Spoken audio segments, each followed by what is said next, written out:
నమస్తే అండి, welcome to my channel.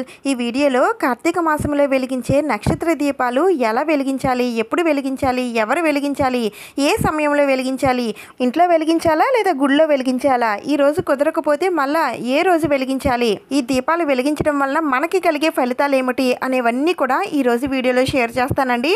Karthika మాసంలో ఈ నక్షత్ర దీపాలు వెలిగిస్తే చాలా మంచి ఫలితాలు అయితే కలుగుతాయండి. అందుకని వీడియోని ఎక్కడ కూడా స్కిప్ చేయకుండా చూడండి. అన్ని విషయాలు కూడా మీకు తెలుస్తాయి. మీకు వచ్చే ప్రతి డౌట్స్ కూడా నేను క్లియర్ చేస్తాను. ఇంకా డౌట్స్ ఏమైనా ఉంటే నన్ను కామెంట్స్లో కూడా అడగచ్చు.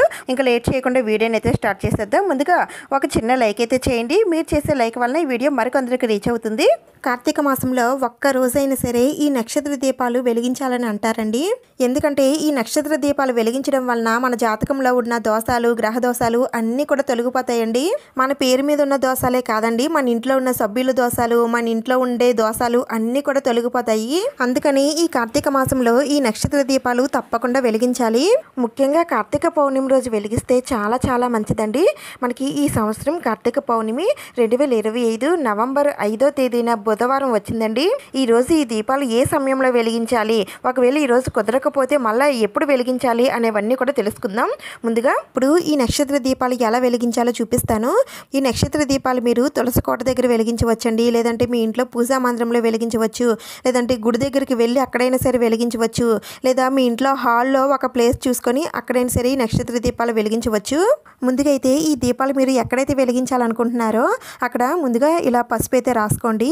పసుపు ప్లేస్లో మీరు మీ దగ్గర జేగూరు అంటారు కదండి, ఎర్రమట్టి, అది ఉన్నా సరే రాసుకోవచ్చు. ఇలా పసుపు రాసిన తర్వాత కొద్దిసేపు ఆ పసుపుని ఆరనివ్వండి. ఆరిన తర్వాత ముగ్గు వేసుకోండి. అప్పుడు ముగ్గు అనేది చాలా తెల్లగా కనిపిస్తుంది. ఇప్పుడు బియ్యం పిండితో ముగ్గు వేసుకోవాలి. ఈ ముగ్గు మీరు ఏదైనా పూజకి సంబంధించిన ముగ్గులు అయితే వేసుకోండి. అంటే ఐశ్వర్య ముగ్గు కానీ, కుబేర ముగ్గు కానీ, లేదంటే పద్మ ముగ్గులు కానీ, అష్టదళ పద్మ ముగ్గులు కానీ, ఇలా మీకు ఏది వస్తే ఆ ముగ్గులే వేసుకోండి. నేను ఇక్కడ ఐశ్వర్య ముగ్గునైతే వేస్తున్నానండి. ఎవరికైనా రాకపోయినట్లయితే ఇక్కడ నేను చూపిస్తున్నాను కదండి, ఈ విధంగా చూసి వేసుకోండి. చాలా ఈజీగా ఉంటుంది. అలాగే చూడటానికి కూడా ముగ్గు చాలా బాగుంటుంది. ఈ ముగ్గు మీకు కొంచెం కష్టంగా ఉన్నట్లయితే మీకు వచ్చిన ముగ్గులు వేసుకోవచ్చు. కార్తీక మాసం దీపానికి ప్రసిద్ధి కదండి. అందుకని ఈ కార్తీక మాసంలో ఈ నక్షత్ర దీపాలు వెలిగిస్తే చాలా మంచిది. ఇంట్లో ఉన్న వారందరూ కూడా ఈ నక్షత్ర దీపాలు వెలిగించాలండి. చిన్న పెద్ద అందరూ కూడా ఈ నక్షత్ర దీపాలు వెలిగించాలి. అయితే ఈ నక్షత్ర దీపాలు అంటే ఏంటండి అని అంటే, ప్రతి ఒక్కరికి కూడా వారి జన్మ నక్షత్రాలు అయితే ఉంటాయి కదండి. అయితే ఆ నక్షత్రం వచ్చిన రోజున అంటే మనకి ప్రతి నెలలో కూడా నక్షత్రం మన జన్మ నక్షత్రం అనేది వస్తుంది కదా. ఆ నక్షత్రం ఏ రోజున వస్తుందో ఆ నక్షత్రానికి సంబంధించి మనం పూజ చేసుకుంటే మనకి చాలా మంచి ఫలితాలు అయితే కలుగుతాయండి. అయితే చాలా మందికి ఆ నక్షత్రాలు అనేవి తెలిసి ఉండొచ్చు, కొంతమందికి తెలియకపోవచ్చు. ఒకవేళ తెలిసిన వారికైనా సరే మన నక్షత్రం ఏ రోజుల్లో వస్తుంది, ఏ వారం వస్తుంది, ఏ గడియల్లో వస్తుంది అనే విషయం చాలా మందికి తెలియదు కదా. అలాంటి వారందరికీ కూడా ఈ కార్తీక మాసంలో ప్రతి ఒక్కరు కూడా ఈ నక్షత్ర దీపాలు వెలిగించడం వలన వారికి జాతకరీత్యా ఉన్న దోషాలు అన్నీ తొలగిపోతాయండి. అన్ని విధాలుగా కూడా మంచి జరుగుతుంది. అయితే మనకి నక్షత్రాలు అనేవి 27 కదండి. ఈ 27 నక్షత్రాలకి సంబంధించి 27 దీపాలు అయితే పెట్టుకోవాలి. ఎందుకంటే మనకి ఈ 27 నక్షత్రాల్లో ఏదో ఒక నక్షత్రం అయి ఉంటుంది కాబట్టి ఆ దీపాలు వెలిగించడం వలన మనకంతా కూడా మంచి జరుగుతుంది. అయితే ఈ దీపాలు మనం వెలిగించడమే కాదండి, మన ఇంట్లో ఉన్న సభ్యులందరూ కూడా వెలిగించాలి. ఎందుకంటే వారి నక్షత్రాలు కూడా ఈ నక్షత్ర దీపాల్లో కలిసి ఉంటాయి కాబట్టి వారు కూడా ఈ నక్షత్ర దీపాలు వెలిగిస్తే వారి జాతకంలో ఉన్న దోషాలు కూడా తొలగిపోతాయి. అందుకని 27 నక్షత్రాలకి సంబంధించి 27 దీపాలు పెట్టుకొని కొన్ని దీపాలు మీరు వెలిగించినా మరికొన్ని దీపాలు మీ ఇంట్లో ఉన్న సభ్యులందరూ కూడా వెలిగిస్తే చాలా మంచిదండి. అయితే అందరికీ సపరేట్గా ఇలా 27 నక్షత్రాలకి సంబంధించి 27 దీపాలు పెట్టుకొని అవసరం లేదండి. ఇలా ఒక ముగ్గు వేసుకొని దీంట్లోనే 27 దీపాలు పెట్టుకొని అందరూ కూడా కొన్ని దీపాలు వెలిగించవచ్చు.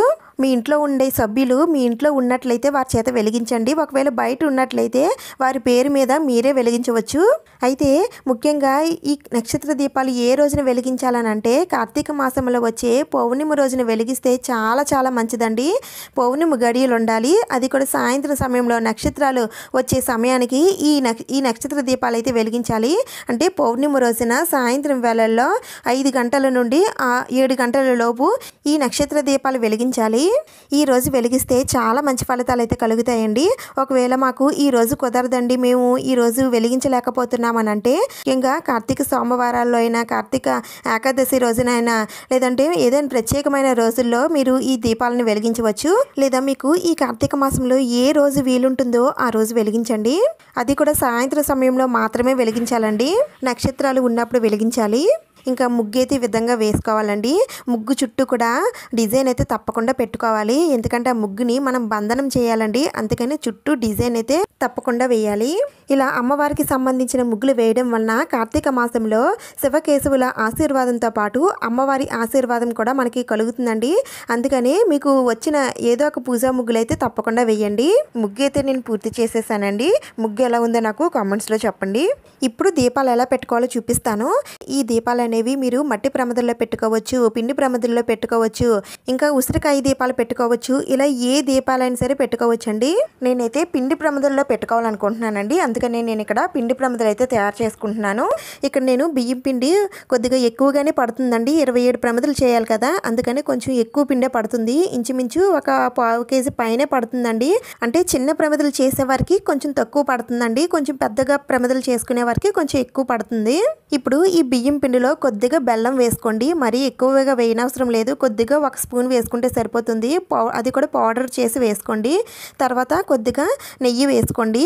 ఇలా వేసుకున్నది మొత్తం అంతా కూడా కలిపేసుకొని దాంట్లో కొద్దిగా వాటర్ వేసుకొని ఒక ముద్దలాగా చేసుకోవాలి. అంటే మరీ అంత గట్టిగా కాకుండా, మరీ అంత పల్చగా కాకుండా మీడియంగా చపాతీ పిండి ఎలా అయితే కలుపుకుంటామో అలా కలుపుకోండి. ఇలా కలుపుకున్న ఈ పిండిని కొద్దిసేపు పక్కన పెట్టేయండి. అంటే 10 నిమిషాలు కానీ 15 నిమిషాలు కానీ పక్కన పెట్టేయండి. అలా కొద్దిసేపు పక్కన పెట్టేస్తే ఆ పిండి కొంచెం నానుతుందండి. అలా నానితే ప్రమిదలు అనేవి బ్రేక్ అవ్వకుండా చాలా బాగా వస్తాయి. ముందుగా అయితే ఇలా బాల్స్లా చేసేసుకోండి. మొత్తం 27 ప్రమిదలకి మొత్తం 27 బాల్స్ కూడా సేమ్ సమానంగా ఒకేలా చేసుకుంటే ప్రమిదలన్నీ కూడా ఒకేలాగా వస్తాయి. నేను ఇక్కడ కొన్ని పెద్దవి కొన్ని చిన్నవి చేశానండి. పెద్ద ప్రమిదల్లో పెట్టడానికి కొన్ని, చిన్న ప్రమిదల్లో పెట్టడానికి కొన్ని తీసుకున్నాను. అయితే మీరు సమానంగా చేసుకోవచ్చు, లేదంటే మీ దగ్గర ఉన్న ప్రమిదల బట్టి కూడా మీరు చేసుకోవచ్చు. అయితే నేను ఇక్కడ మట్టి ప్రమిదలు తీసుకున్నానండి. అవి కూడా మొత్తం 27 మట్టి ప్రమిదలు అయితే ఉండాలి.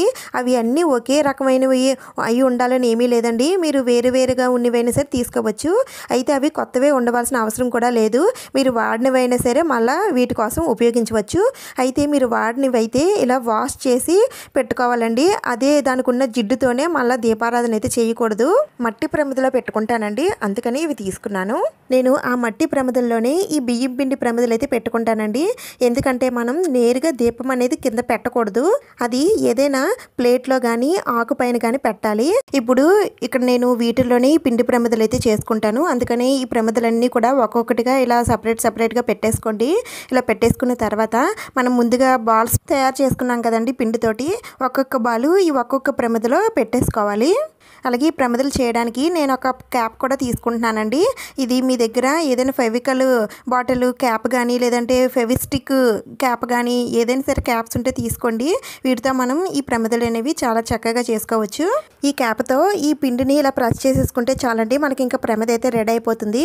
ఇంకా ఈ నక్షత్ర దీపాలు ఎవరు పెట్టుకోవాలండి అని అంటే ఎవరైనా సరే పెట్టుకోవచ్చండి. ప్రతి ఒక్కరికి కూడా నక్షత్రం అనేది ఉంటుంది కాబట్టి ప్రతి ఒక్కరు కూడా ఈ నక్షత్ర దీపాలు అయితే పెట్టుకోవాలి. అయితే మరి మేము ఎప్పుడు పెట్టుకోలేదండి, మరి కొత్తగా ఈ సంవత్సరం పెట్టుకోవచ్చా అంటే తప్పకుండా పెట్టుకోండి. సంవత్సరం అంతా కూడా బాగుంటుందండి. మనకి ఎలాంటి అడ్డంకి లేకుండా మనం అనుకున్న పనులు సకాలంలో జరుగుతాయి.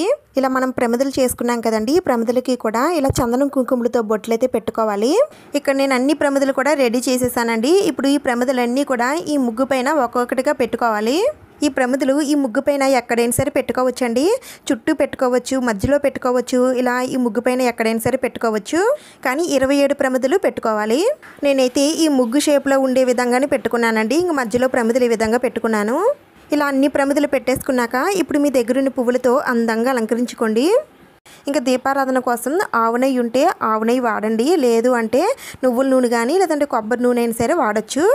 నేను ఇక్కడ దీపం పెట్టుకోవడానికి ఈ పువ్వొత్తులు అయితే వాడుతున్నానండి. ఇప్పుడు కార్తీక మాసంలో ఎక్కువగా పువ్వొత్తులతో దీపారాధన చేస్తే చాలా మంచిది. అందుకని నేను ఈ ప్రమిదల్లో కూడా పువ్వొత్తులు వేసుకుంటున్నాను. అయితే నిలువొత్తులు వేయకూడదా అండి అంటే అవి కూడా వేసుకోవచ్చండి. ఒకవేళ మీ దగ్గర పువ్వొత్తులు లేకపోయినట్లయితే మామూలుగా అడ్డవత్తులు ఉంటాయి కదా, వాటితో దీపారాధన చేసుకోండి. ఇక్కడ పువ్వొత్తులు ఒకటి తీసుకున్నా సరే అవి 2 ఒత్తులకి సమానం అండి. అందుకనే మనం ఒకటి వేసుకున్నా చాలు. అదే అడ్డవత్తులు అయితే 2 కలిపి ఒక ఒత్తుగా వేసుకోవాలి. ఇలా నేను అన్ని ప్రమిదలు కూడా సిద్ధం చేసేసుకున్నానండి. అలాగే ఈ దీపాల మధ్యలో అమ్మవారిని కూడా నేను పెట్టుకుంటున్నాను. మీ దగ్గర కూడా ఉంటే పెట్టుకోండి, లేకపోయినా పర్వాలేదు. ఇలా అన్నీ పెట్టేసుకున్న తర్వాత ఇప్పుడు దీపారాధన అయితే చేయాలి. దీపారాధన చేసుకుందాం. దీపారాధన ఎప్పుడు కూడా ఏకాగ్రతతో చేయాలి. ఆదిదేవుడైనటువంటి వినాయకుడిని తలుచుకుంటూ ఇలా ఒక్కొక్క దీపం వెలిగించాలండి. అలాగే మీ ఇంటి సభ్యుల చేత కూడా ఈ దీపాలను వెలిగించండి. చెప్పాను కదండి, ఒకవేళ మీ ఇంట్లో వాళ్ళు ఎవరైనా మిస్ అయితే వారి పేరు మీద మీరే వెలిగించేయండి. ఇప్పుడు ఈ దీపాలు కొంచెం వెలగడానికి కొంచెం టైం ఎక్కువ పడుతుంది కదండి. అలా వెంటనే వెలగాలి అంటే ఈ దీపాలకి కొద్దిగా కర్పూరం రాయండి. కర్పూరం రాస్తే వెంటనే వెలుగుతాయి. ఇలా దీపాలన్నీ కూడా వెలిగించుకున్న తర్వాత ఇప్పుడు కొద్దిగా అక్షింతలు తీసుకొని ఈ దీపాల దగ్గర అన్నిటి దగ్గర కూడా వేయాలండి. ఎందుకంటే మనం దీపాన్ని లక్ష్మీదేవిగా భావిస్తాం కదండి. అందుకనే ముందుగా ఆ దీపం దగ్గర కొద్దిగా అక్షింతలు వేసి అగరబత్తులతో ధూపం చూపించి దండం పెట్టుకోండి. అలాగే అమ్మవారి దగ్గర కూడా కొద్దిగా పసుపు కుంకుమ అక్షింతలు వేసి ధూపం చూపించి అమ్మవారికి ఆహ్వానం పలికి దండం పెట్టుకోండి. అమ్మవారు పెట్టుకున్నట్లయితే ఈ విధంగా చేయండి. లేదంటే ఆ దీపంలోనే అమ్మవారు ఉంటారు కాబట్టి ఆ దీపాల దగ్గర వేసి ఆ దీపాలకి దండం పెట్టుకోండి. ఆ తర్వాత ఏదైనా నైవేద్యం పెట్టాలండి. అవి పళ్ళు కానీ పాలు కానీ బెల్లం కానీ డ్రై ఫ్రూట్స్ కానీ ఇలా ఏదో ఒకటి నైవేద్యం పెట్టండి. ఆ తర్వాత ఏదైనా చదవగలమని అంటే కార్తీక పురాణం కానీ విష్ణు సహస్రనామాలు కానీ లలిత సహస్రనామాలు కానీ ఇలా ఏదో ఒకటి మీకు వచ్చింది అక్కడే కూర్చొని చదువుకోండి. మాకేమీ రావండి అని అనుకుంటే ఆ దీపాల వైపు చూస్తూ అక్కడే కొద్దిసేపు కూర్చోండి. ఆ తర్వాత కర్పూరంతో హారతనివ్వండి. తర్వాత కొద్దిగా అక్షింతలు ఆ దీపాల దగ్గర వేసి దండం పెట్టుకోండి. ఆ శివకేశవుల్ని అలాగే 27 మంది నక్షత్రాలని తలుచుకొని మాకున్న దోషాలు అలాగే మా ఇంట్లో ఉన్న ఇబ్బందులు అన్నీ కూడా తొలగిపోయి మేము ఎప్పుడు సంతోషంగా ఆరోగ్యవంతంగా ఉండాలని మనస్ఫూర్తిగా కోరుకోండి. ఇంకా ఈ దీపాల్లో ఆయిల్ వడ్డించిన అవసరం లేదండి. అవి వెలిగినంతసేపు వెలిగి కొండెక్కేస్తాయి. అలా కొండెక్కిన తర్వాత ఈరోజు నైట్ మాత్రం వాటిని తీయకండి. నెక్స్ట్ డే మార్నింగ్ ఈ ప్రమిదల్లో ఉన్న పిండి ప్రమిదలన్నీ కూడా తీసేసి ఏదైనా ఆవుకి పెట్టేయండి. ఆవులు మాకు ఎక్కడ లేవండి అని అంటే వీటిని ఇలా కొంచెం చిదిపేస్తే పౌడర్ లాగా అయిపోతుంది కదండి. అవి మొక్కల దగ్గర అది చీమలు ఉంటాయి కదా, అక్కడ జల్లేయండి, చీమలైనా తింటాయి. అలాగే ఈ పిండి ప్రమిదల కింద పెట్టుకున్న ఈ ప్రమిదలు మళ్ళీ మీరు వాష్ చేసుకొని దాచుకోండి. నెక్స్ట్ పూజకి ఉపయోగపడతాయి. అలాగే ఈ పువ్వులు కూడా మీరు ఏదైనా చెట్ల మొదట్లో వేసేయండి. ఇంకా ఈ ముగ్గును మాత్రం మీరు ఏదైనా క్లాత్తో కానీ చేత్తో కానీ తొడవాలండి. చీపురుతో మాత్రం ఎట్టి పరిస్థితుల్లో తొడకండి. ఇలా తుడిచి మొత్తం ఈ పిండిని అంతటిని కూడా ఏదైనా చెట్ల మొదట్లో వేసేయండి. అయితే ఈ దీపాలు వెలిగించేటప్పుడు ఉపవాసం ఏమీ ఉండనవసరం లేదండి. మామూలుగానే వెలిగించవచ్చు. కానీ నాన్ వెజ్ లాంటివి ఏమి కూడా తినకండి. కార్తీక పౌర్ణమికి ఎలాగూ చాలామంది ఉపవాసం ఉంటారు కాబట్టి అలా కూడా ఈ దీపాలను వెలిగించుకోవచ్చండి. కానీ మిగిలిన రోజుల్లో ఎప్పుడైనా మీరు వెలిగించుకోవాలనుకుంటే ఉపవాసం ఏమి ఉండనవసరం లేదు. ఈ విధంగా నక్షత్ర దీపాలు పెట్టుకున్నట్లయితే సంవత్సరం అంతా కూడా బాగుంటుందండి. తప్పకుండా ప్రతి ఒక్కరూ కూడా ఇలా కార్తీక పౌర్ణమి రోజు కానీ లేదంటే కార్తీక మాసంలో ఎప్పుడైనా సరే ఇలా నక్షత్ర దీపాలు ఇంటిల్లో అందరూ కూడా వెలిగించండి. ఇంకా మీకు ఏమైనా డౌట్స్ ఉంటే నన్ను కామెంట్స్లో అడగండి, నేను తప్పకుండా రిప్లై ఇస్తాను. అలాగే ఈ కార్తీక పౌర్ణమి రోజున 365 ఒత్తులు ఎలా వెలిగించాలి, కేదార నోములు ఏ సమయంలో చేసుకోవాలి అనేవన్నీ కూడా ఇంతకుముందే వీడియో చేసి పెట్టానండి. ఎవరికైనా ఇంట్రెస్ట్ ఉంటే డిస్క్రిప్షన్లో లింక్ ఉంటుంది, తప్పకుండా చూడండి. ఈ వీడియో మీకు నచ్చిందని అనుకుంటున్నాను. నచ్చితే వీడియోని లైక్ చేయడం మాత్రం మర్చిపోకండి. అలాగే తప్పకుండా సబ్స్క్రైబ్ కూడా చేసుకోండి. నెక్స్ట్ కార్తీక పౌర్ణమి పూజ వీడియోతో మళ్ళీ కలుద్దాం. Thank you for watching.